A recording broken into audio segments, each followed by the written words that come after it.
Hello, ഇത് മുത്തങ്ങ ബോർഡറാണിത്. അപ്പോൾ അവിടെ വെച്ചിട്ട് ഞാൻ കണ്ട കാഴ്ചയാണത്. രണ്ട് കൈയില്ലാത്തൊരു കുരങ്ങൻ.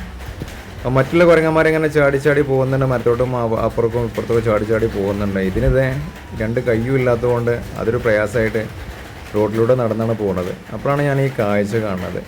ഒരു ഷോപ്പിൽ നിന്നൊരു ബണ്ണ് വാങ്ങിയിട്ട് ഒരു മനുഷ്യൻ, നല്ല മനുഷ്യൻ, അതിന് കൊടുക്കുന്നുണ്ട്. അതിൻ്റെ ദയനീയാവസ്ഥ കണ്ടിട്ടാണ് തോന്നുന്നുണ്ട്. രണ്ട് ബണ്ണ് വാങ്ങി കൊടുത്തു. അത് രണ്ട് കാലുപയോഗിച്ചിട്ടൊക്കെയാണ് അത് കഴിക്കുന്നത്, കണ്ടല്ലേ. അതിൻ്റെ കൈ മുറിഞ്ഞു പോയതുകൊണ്ട് കാലുപയോഗിച്ചിട്ടൊക്കെയാണ് കഴിക്കുന്നത്.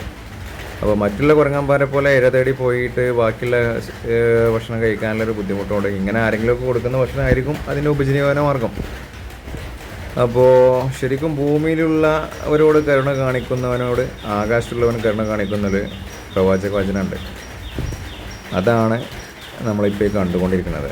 നമുക്ക് ചുറ്റും നമ്മളെ മുന്നിൽ വന്ന് പെടുന്ന ഇത്രയും മിണ്ടാപ്രാണികളോട് നമ്മൾ കരുണ കാണിച്ചു കഴിഞ്ഞാൽ അത് നമുക്ക് തന്നെ ഗുണം ചെയ്യുള്ളൂ.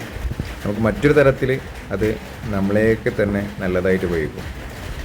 അപ്പോൾ ആ കുരങ്ങൻ്റെ അവസ്ഥ കണ്ടിട്ട് പണ്ണ് വാങ്ങിക്കൊടുത്ത ആ ചേട്ടൻ നല്ലൊരു മനുഷ്യനാണ്, അയാൾക്ക് നല്ലത് മാത്രം വരട്ടെ എന്നാഗ്രഹിച്ചുകൊണ്ട് ഞാനത് പോവുകയാണ്.